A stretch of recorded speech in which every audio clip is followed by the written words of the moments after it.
Living conditions play a very important role in the quality of life for humans, and it's no different for lizards like this bearded dragon right here. Now, if you didn't have any furniture in your home or entertainment system, like a TV, and it was just a bare bones home, you would start to get very stressed out and unhappy with your living situation. It's no different for lizards like this. You have to provide them with a proper home. Now, to do that, you're going to have to provide them with a good living situation, proper decorations, a healthy diet, and good cleanliness. To do that, first you purchase your cage.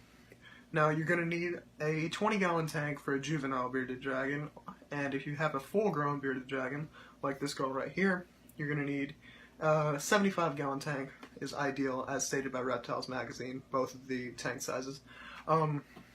Once you have your tank, you're going to need a substrate. I use reptile carpet for her because it's cheap and easy to clean, but there's many options. Some of them are not ideal for young bearded dragons. Once you have a substrate, something for them to grip their claws on to get around, you're going to need some decorations. They need something to climb up on and something to hide under, because sometimes they like alone time, just like us. They need proper lighting as well, lighting and heating, because they are cold-blooded animals. The lighting is the most important, crucial thing in this entire setup, because if they do not have that, the calcium in their food they cannot process and get to their bones to keep them strong.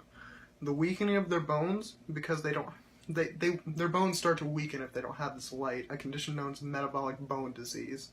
This light is called UVB, ultraviolet B light, and it's usually provided by the sun in the wild, but it can be mimicked with this lighting. Once you have lighting set up, you need proper heating.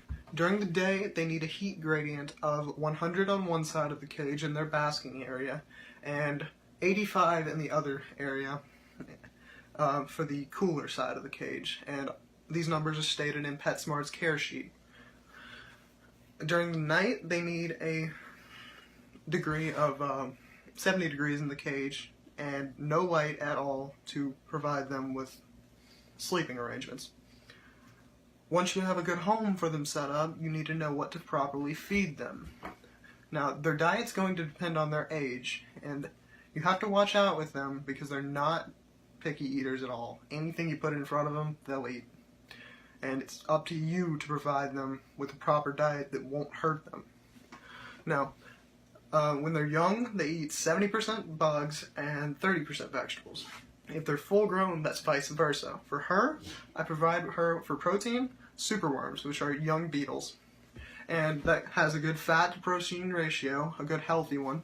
And for her vegetables, I provide turnip greens, which, as stated by BeautifulDragons.com's nutritional guide, the care sheet, is a great staple, great option to feed to her every day, and you need to feed them every day, both bugs and greens, or not greens, vegetables in general. Now, they also like to have treats. Treats are very important to them. It rewards them, keeps them happy.